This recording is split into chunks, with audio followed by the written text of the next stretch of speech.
آلہ وصحبہ اجمعین اما بعد یا ایھا الذین آمنوا لا تلہکم اموالکم ولا اولادکم عن ذکر اللہ ومن یفعل ذلک فاولئک هم الخاسرون وانفقوا مما رزقناکم من قبل ان یأتی احدکم الموت فیقول رب لولا اخرتنی الی اجل قریب فاصدق واکن من الصالحین ولن یؤخر اللہ نفسا اذا جاء اجلها واللہ خبیر بما تعملون صدق اللہ العظیم۔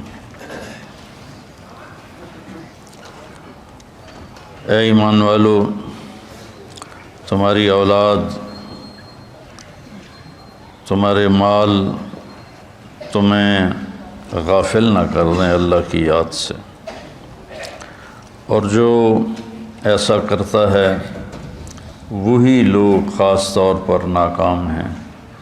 جو کچھ ہم نے تمہیں دیا ہے اس میں سے خرچ کرو اس سے پہلے کہ موت آئے، اور پھر اس وقت تم کہو یا اللہ پھر تھوڑی مہلت دے دیتا مجھے تو میں خوب کھل کے صدقہ کرتا اور نیک لوگوں میں شامل ہوتا، اور اللہ ہرگز کسی کی کے وقت کو، موت کو مؤخر نہیں کرتا جب اس کا وقت آ جاتا ہے، اور اللہ جو کچھ تم کرتے ہو وہ سب کچھ جانتا ہے۔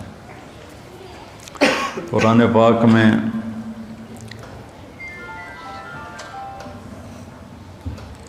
اللہ ایک تو خطاب کرتا ہے یا ایھا الناس، اے لوگو، پھر ایک خطاب کرتا ہے یا بنی آدم، اے آدم کی اولاد، پھر ایک خطاب کرتا ہے قل یا ایھا الذین ھادوا، اے یہودیو، پھر اللہ کہتا ہے یا اہل الکتاب، اے اہل کتاب، پھر اللہ تبارک و تعالیٰ کہتا ہے یا ایھا الذین کفروا، اے وہ لوگ جنہوں نے کفر کیا، اور ایک اللہ کہتا ہے یا ایھا الذین آمنوا، اے ایمان والو۔ یہ جو اللہ کا خطاب ہے یا ایھا الذین آمنوا، یہ خاص طور پر اللہ تعالیٰ نے ہم سے بات کی، آپ سے بات کی، کہ پوری دنیا میں اس وقت 8 ارب کے قریب آبادی ہے، جس میں 1.5 ارب مسلمان ہیں، تو اللہ ان سے کہہ رہا ہے، باقی سب سے بات نہیں کر رہا، اب صرف ان سے کہہ رہا ہے جو لا الہ الا اللہ محمد الرسول اللہ کی گواہی دیتے ہیں۔ تو اللہ ان سے کہہ رہا ہے کہ اے ایمان والو، تو کوئی اسپیشل بات ہے جو اللہ کہنا چاہتا ہے، تو اللہ پہ قربان جاؤں کہ 1 کم 90 بھی پورا نہیں۔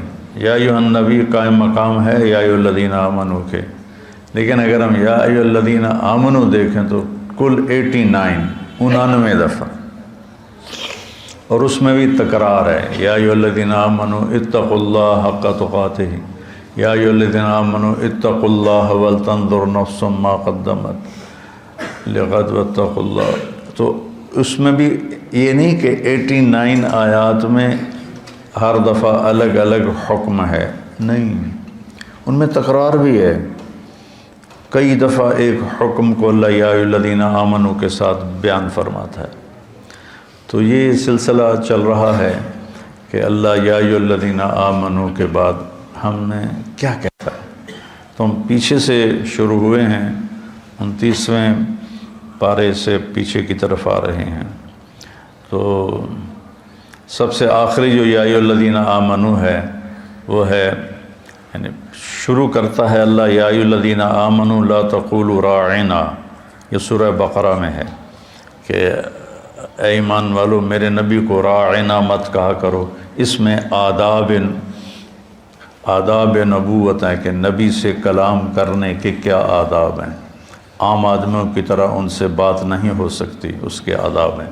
اور آخری یا ایھا الذین آمنوا ہے یا ایھا الذین آمنوا توبوا الی اللہ توبۃ نصوحا، اے ایمان والو اللہ کی بارگاہ میں سچی توبہ کرو۔ نصوحا میں بڑی لفظ نصوحا میں بڑی تسلی ہے، بہت بڑی تسلی ہے کہ توبہ اگر ٹوٹ جائے اور تم کر لو تو پھر اللہ جوڑ دے گا، پھر ٹوٹ جائے، پھر تم سچے دل سے کر لو، پھر اللہ قبول کر لے گا۔ میرے نبی کا فرمان ہے کوئی دن میں 70 دفعہ بھی توبہ توڑے اور 70 دفعہ توبہ کر لے تو اللہ اس کی توبہ خوشی سے قبول فرماتا ہے، جیسے پہلی توبہ کو قبول کرتا ہے ویسے ہی 1000ویں توبہ کو بھی قبول فرماتا ہے، چونکہ اللہ پر ہمارے گناہوں کا اثر کوئی نہیں ہوتا۔ میرے اوپر زیادتی ہو تو میں معاف کرنے میں دیر کیوں لگاتا ہوں کہ میرے اوپر اس کا اثر ہوتا ہے، تو مجھے معاف کرنا مشکل نظر آ وہ احضرت الانفس الشح۔ اللہ تعالیٰ نے بھی کہا کہ معاف کرنے میں تمہارا جو نفس ہے نا وہ بڑا کنجوس اور بخیل واقعہ ہوا ہے۔ تو میں اس لیے معافی میں دیر لگاتا ہوں کہ اگلے کی زیادتی کا ہمارے اوپر اثر ہوتا ہے، اس اثر کو زائل ہونے میں وقت لگتا ہے۔ بہت خوش قسمت ہیں جو اس اثر کو فوراً زائل کر کے معافی مانگنے پہ معاف کر دیں، بہت خوش قسمت ہے جس کو معافی مانگنا آ گیا اور جس سے معاف کرنا آ گیا۔ اللہ اس کو بغیر حساب کی کہہ دے گا تو میرے بندوں کو معاف کرتا رہا۔ ایک حدیث بھی یاد آ گئی، آپ نے فرمایا پچھلی امتوں میں ایک شخص تھا، اس کو اللہ کے سامنے پیش کیا گیا تو اللہ نے اس سے پوچھا تیرے پاس کوئی نیکی ہے آج مجھے دکھانے کے لیے؟ کہنے لگا جی میں تو 0 میٹر کوئی نیکی نہیں، 0 میٹر کوئی نیکی نہیں یا اللہ۔ تو اللہ تعالیٰ فرمائیں گے اچھا تو سوچ کوئی تم نے کوئی خیر کا کام کبھی کیا ہو؟ وہ کہے گا کیتا ہی کوئی نہیں تو دساں کی یا اللہ، بس ایمان دا بول ہے میرے کو اور کچھ بھی نہیں۔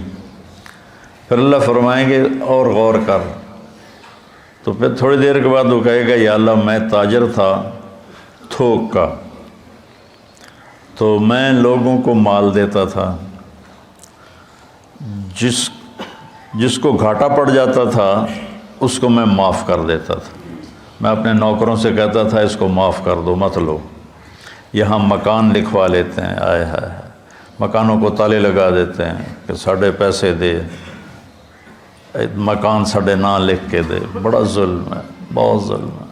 ہماری تجارت کیا ہر شعبہ ہی ظلم سے بھرا ہوا ہے، ہماری عدالتیں ظالم ہیں تو باقیوں کا ظلم تو پھر کیا کہنا۔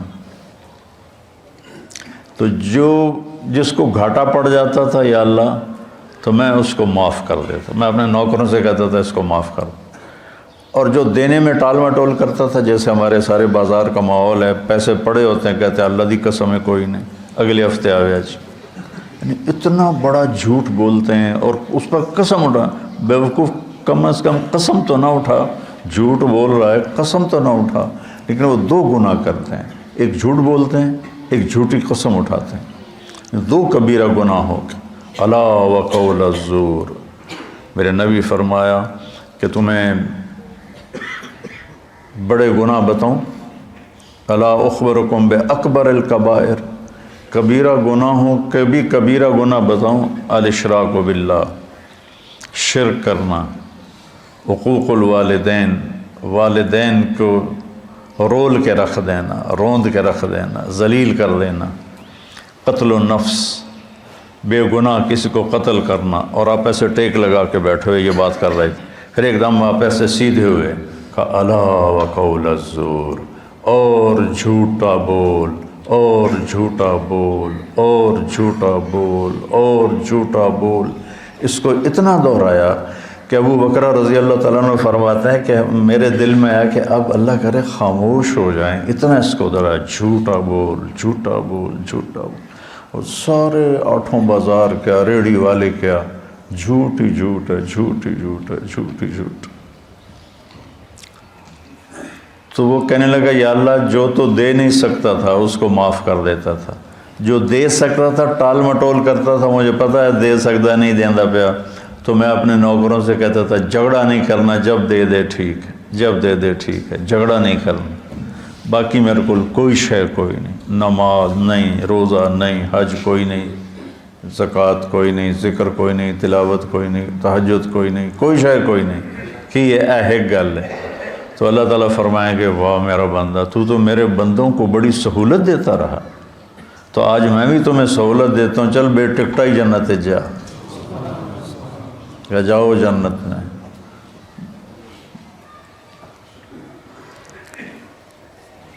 تو اللہ کو تو پرواہ نہیں نا، اللہ اثر سے پاک ذات ہے، لہذا وہ فوری معاف کر دیتا ہے۔ میرے اوپر اثر ہوتا ہے تو میں دیر لگاتا ہوں۔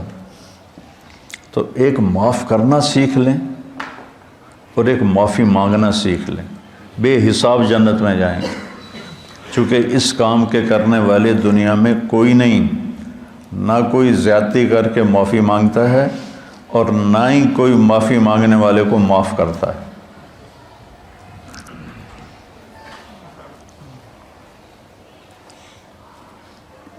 تو اللہ تعالیٰ نے توبۃ نصوحا، توبوا الی اللہ توبۃ نصوحا، اے ایمان والو توبہ نصوح کرو۔ نصوح کسے کہتے ہیں؟ سینے کو۔ ناصح درزی کو کہتے ہیں، ناصح درزی، آج کل خیاط کہتے ہیں، پرانی عربی میں ناصح کہتے ہیں، ناصح ہوتا ہے، اور من صح سوئی کو کہتے ہیں۔ تو یہ کرتا دھاگے کے ساتھ یہاں سے جڑا ہوا ہے، یہ یہاں سے یہ دھاگے کے ساتھ جڑا ہوا ہے۔ یہ ہمیشہ جڑے نہیں رہتے، کبھی یہ دھاگے نکل بھی جاتے ہیں۔ جب دھاگے نکل جاتے ہیں تو ہم ان کو دوبارہ سی لیتے ہیں۔ تو لفظ نصوحہ میں یہ تسلی ہے، اگر تمہاری توبہ کبھی ٹوٹ بھی جائے تو پریشان نہ ہونا۔ لوگ تمہیں کہیں گے تو عادت بنا لی ہے، ہر چوتھے دن تیری توبہ، کوئی قبول کوئی نہیں، تو میرے پاس آ جا، میری رحمت کا دربار بہت وسیع ہے، تو جب معافی مانگے گا میں معاف کروں، جتنی دفعہ مانگے گا اتنی دفعہ معاف کروں۔ قارون وہ مجرم ہے جس نے ایسا جرم کیا جو کائنات میں کسی نے نہیں کیا، کہ ایک رسول پر زنا کی تہمت لگائی، موسیٰ علیہ السلام پہ تہمت لگائی ایک عورت کے ذریعے سے۔ تو موسیٰ علیہ السلام سجدے میں گر گئے۔ اللہ تعالیٰ نے فرمایا زمین تیرے تابع ہے، جو کہے گا وہ کرے گی۔ تو موسیٰ علیہ السلام کھڑے ہوئے زمین سے کہا ابتلعی، نکل جائے اس کو۔ تو وہ زمین میں دھنسا، پاؤں اندر چلے گئے، کہنے لگا موسیٰ معافی دے دے، آئندہ نہیں کروں۔ موسیٰ علیہ السلام نے فرمایا اور پکڑ لے اس کو۔ تو وہ گھٹنوں تک چلا گیا، کہا موسیٰ معافی دے دے، آئندہ نہیں کروں۔ انہوں نے کہا اور پکڑ، وہ اور نیچے چلا گیا، موسیٰ معافی دے دے، آئندہ نہیں کروں۔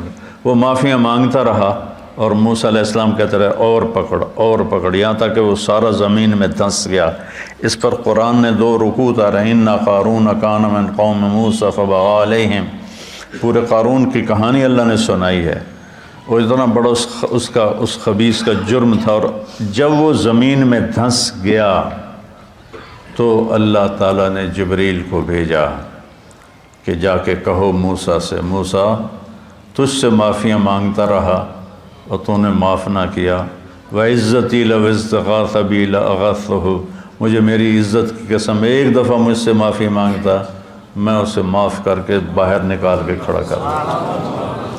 جو قارون کو معاف کرنے کے لیے تیار ہے، ہم تو اللہ کے حبیب کی امت ہیں، ہمارے پاس تو ایڈوانٹیج بہت بڑا ہے، سفارش بڑی تکڑی ہے پیچھے ہے، بہت تکڑی سفارش ہے پیچھے، 2 جہان کے رسول کی اور اللہ کے حبیب کی۔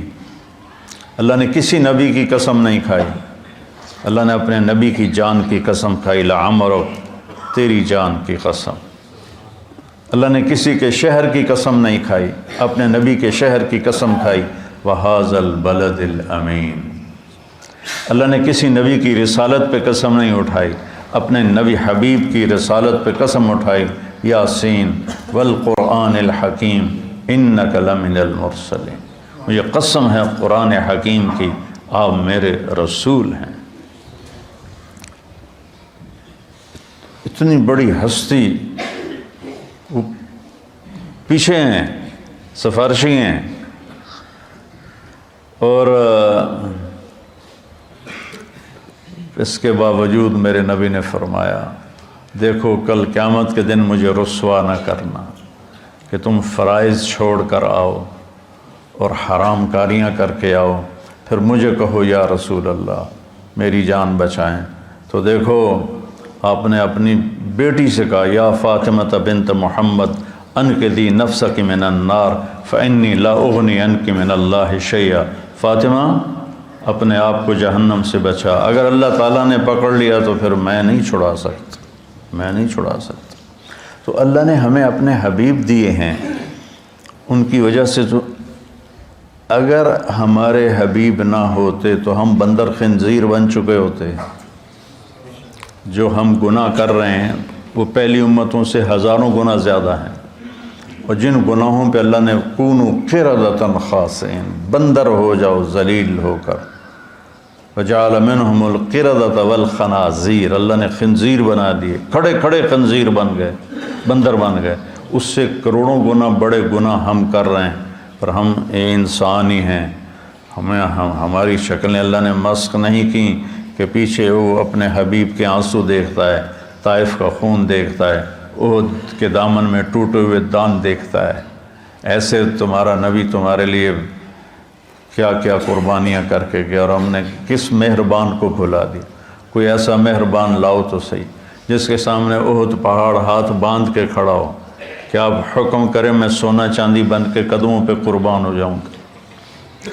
اور وہ حبیب رات کے وقت کبھی چارپائی پہ یوں گرتا ہے اور کبھی ایسے ہوتا ہے، حضرت عائشہ ساتھ لیٹی ہوئی، پھر کبھی یوں ہوتا ہے، پھر کبھی یوں ہوتا ہے، اور پھر ایک دم تھوڑا سا آگے بڑھ کے چارپائی کی جو لکڑی ہوتی ہے اس کے اوپر پیٹ کو فکس کر کے ایسے نیچے جھک جاتا ہے، ایسے بالکل نیچے جھک جاتے ہیں، سر زمین کے قریب چلا جاتا ہے۔ تو اس پر حضرت عائشہ رضی اللہ عنہا پریشان ہو کر اٹھ بیٹھتی ہیں، یا رسول اللہ خیریت، کیا ہوا کیا ہوا؟ تو آپ سیدھے ہوئے اور کہا عائشہ بھوک بہت لگ رہی،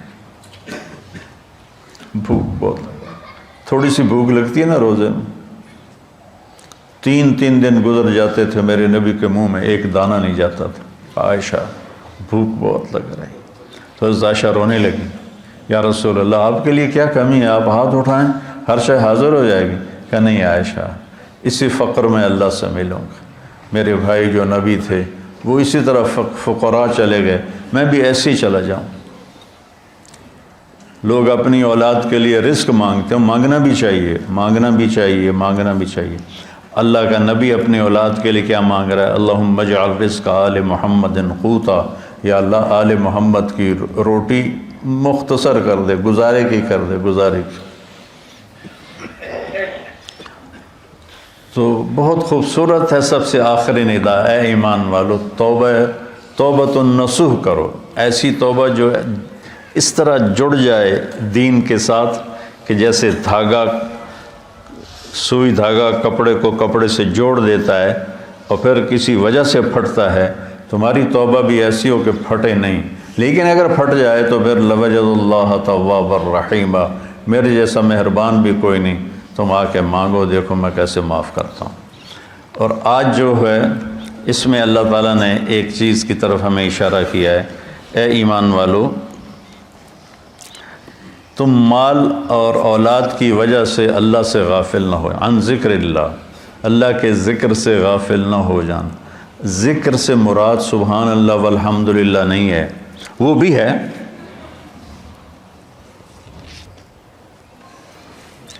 وہ بھی ہے، لیکن ذکر کا مطلب ہوتا ہے یاد، کسی کی یاد آئے، کسی کی یاد آئے تو آدمی اس کا نام لینا شروع کر دیتا ہے، نہیں ایک کیفیت بنتی ہے۔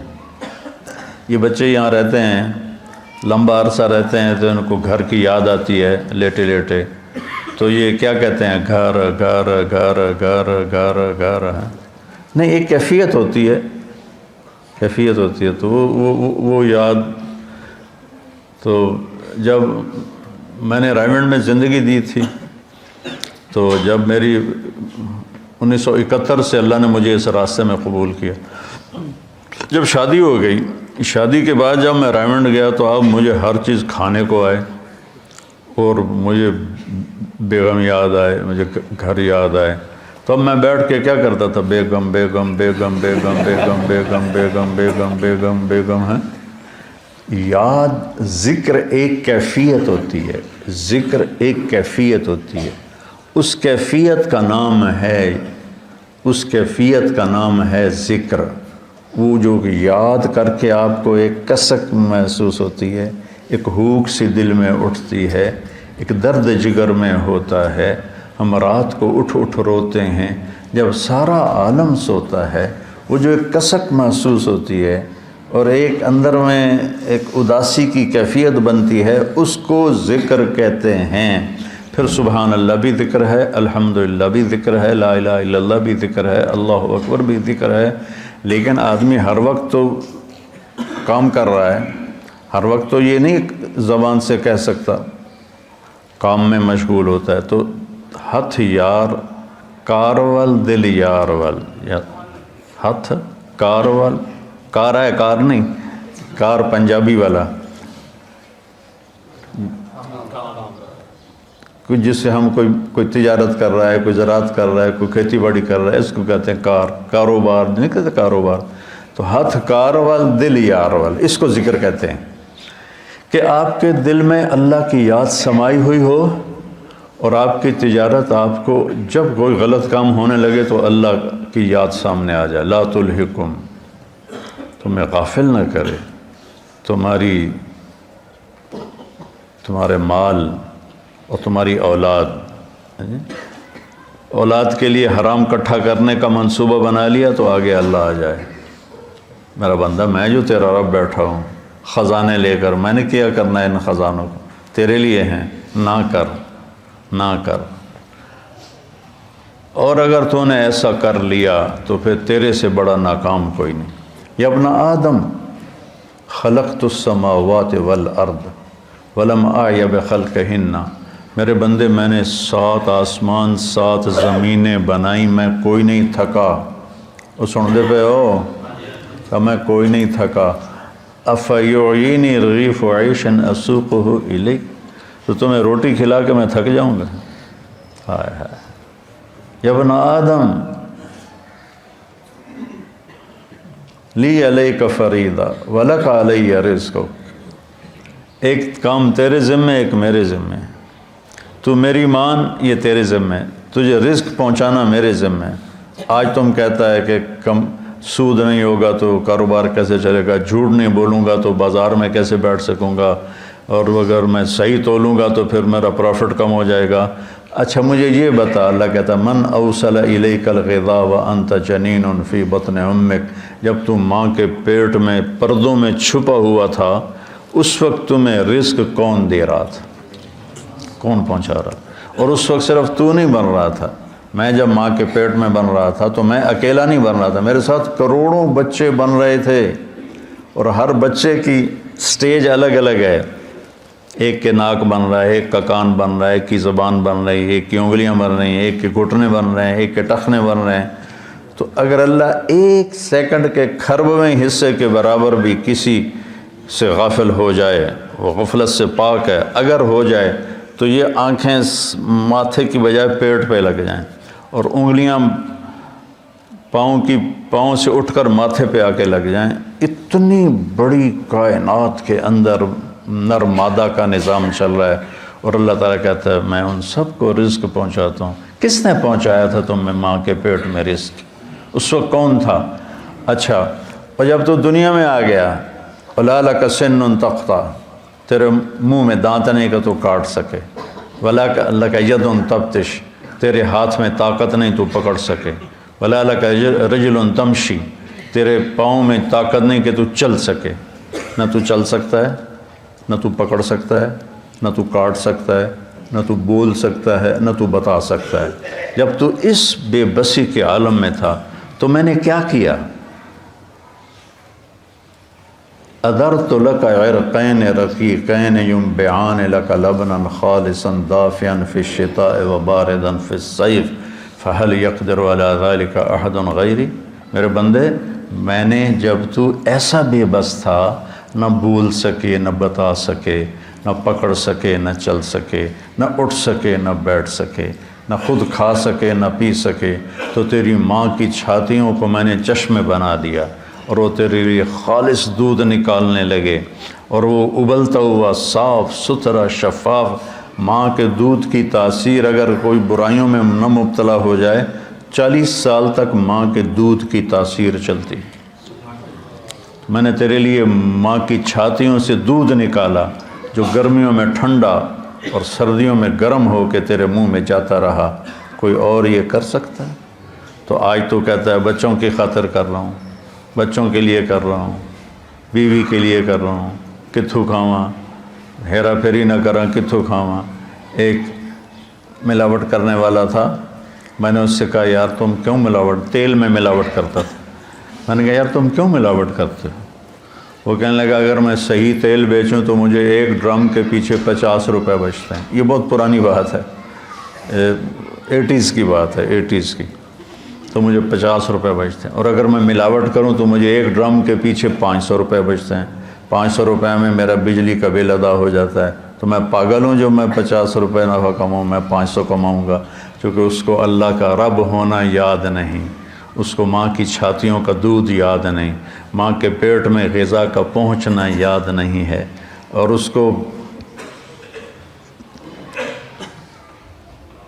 آہستہ آہستہ پرواز چڑھنا، جوانی تک آنا یاد نہیں، تو کہہ رہا کتوں کھاواں، کتوں کھا بھی ہے۔ تو میرا رب کہتا ہے غافل نہ ہونا، غافل نہ ہونا۔ ایک غلط تصور بن گیا ہے، کمائیں گے نہیں تو بھوکے مر جائیں گے۔ نہیں، کمانے کا حکم ہے، حلال کمانے کا ہے، صحیح کمانے کا ہے، لیکن ادھر یقین بن گیا ہے کہ میں ایک دفعہ چلا گیا گورنمنٹ کالج لاہور اپنے دوستوں سے ملنے، تو وہ سارے شفٹ ہو گئے تھے نیو ہاسٹل میں، اقبال ہاسٹل سے نیو ہاسٹل، کچھ میڈیکل کالج چلے گئے تھے۔ تو ایک لڑکا فیصل آباد کا تھا، ظہیر، وہ کنگ ایڈورڈ میڈیکل کالج میں اس کو داخلہ مل گیا تھا، مجھ سے 1 سال آگے تھا۔ تو ہم سارے وہاں اکٹھے بیٹھے تھے کینٹین پر نیو ہاسٹل کی، تو مجھ سے کہتا ہے کیا کر رہے ہو؟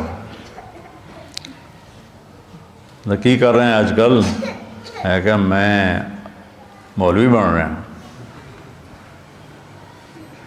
تو کہنے لگا کھاویں گا کتوں؟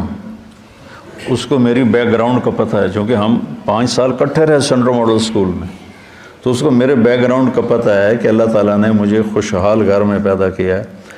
تو لیکن اتنا تاثر غلط ہو گیا ہے کہ بازار میں بیٹھے بغیر روٹی نہیں ملتی۔ مجھ سے کہنے لگا کھاویں گا کتوں؟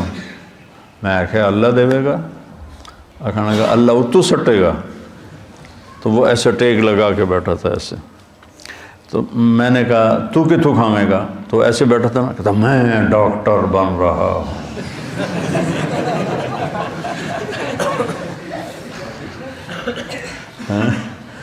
لوگوں دے پیشاب ٹیسٹ کر کر کے تو روٹی کھا سکنا ہے، میں قرآن پڑھا کے روٹی نہیں کھا سکتا۔ لا تلہکم اموالکم ولا اولادکم عن ذکر اللہ، تمہارے مال و اولاد تمہیں اللہ کی یاد سے غافل نہ کریں۔ من یفعل ذلک، جس نے یہ کر دیا، فاولئک هم الخاسرون، یہ انتہائی ناکام ہیں۔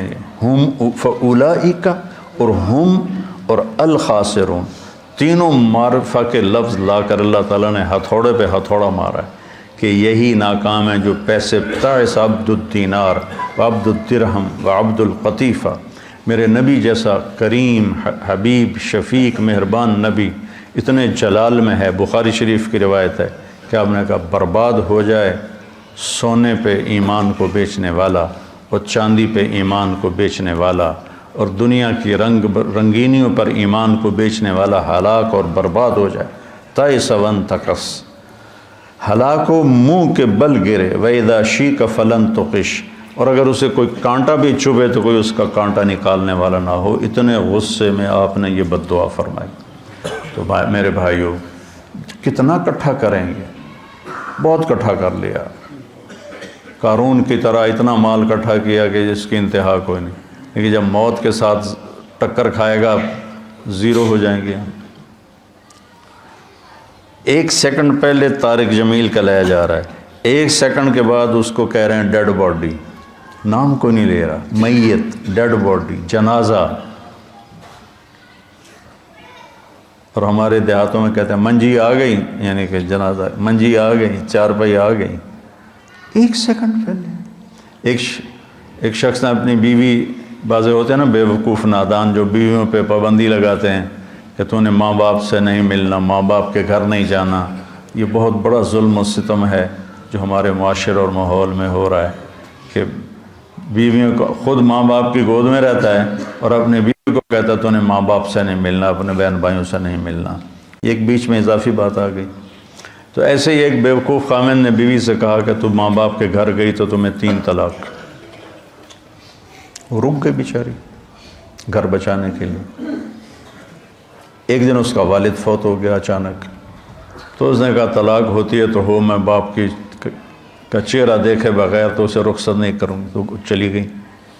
تو عام لوگوں میں، خاندان میں بات پھیل گئی کہ طلاق ہو گئی. تو جب مفتی صاحب سے پوچھا گیا تو انہوں نے کہا طلاق نہیں ہوئی، کہ وہ اپنے باپ کے گھر نہیں گئی، اس کا باپ مر چکا ہے، اب وہ گھر اس کے بیٹوں کا ہو گیا ہے اور اس کا بھی ہو گیا ہے. تو یہ اپنے گھر گئی ہے، اپنے بھائیوں کے گھر گئی ہے، باپ کے گھر نہیں گئی. ابھی باپ کی ڈیڈ باڈی بیڈ روم میں پڑی ہے اور گھر پرایا ہو گیا. مال وہی ہے جو ہم نے آگے بھیج دیا، پیسہ وہی ہے جو ہم نے آگے پہنچا دیا. امام زین العابدین کے پاس کوئی سائل آتا تھا تو کہتے الحمدللہ یا اللہ تیرا شکر ہے، تو نے سواری بھیج دی، میرا سامان میرے گھر پہنچانے کے لیے سواری بھیج دی. کیا مطلب؟ کہ میں اس کو دوں گا اور میرا یہ دیا تیرے فضل سے آخرت میں پہنچ جائے گا. تو سواری آ گئی میرا سامان میرے گھر پہنچانے کے لیے. میرے بھائیو، اللہ کی بارگاہ میں دعا کیا کرو کہ یا اللہ، ہم دیکھو جب موت آئے گی نا تو ساری شکلیں تمہاری نظر سے اوجھل ہو جائیں گی، صرف تمہارا اپنا عمل تمہارے سامنے ہوگا. اس لیے اپنے عمل کو خراب نہیں کرنا، اپنے اولاد کے کمانا ہے، رزق حلال کمانا.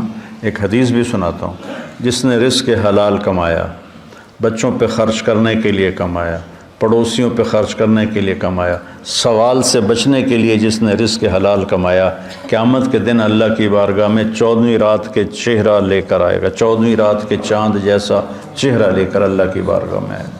من طلب الدنیا حلالا سعیا علی اہلہ تعطفا علی جارہ استعفافا عن المسئلہ. تو قیامت کے دن اللہ کی بارگاہ میں ایسے اٹھے گا کہ اس کا چہرہ 14ویں کے چاند کی طرح چمک رہا.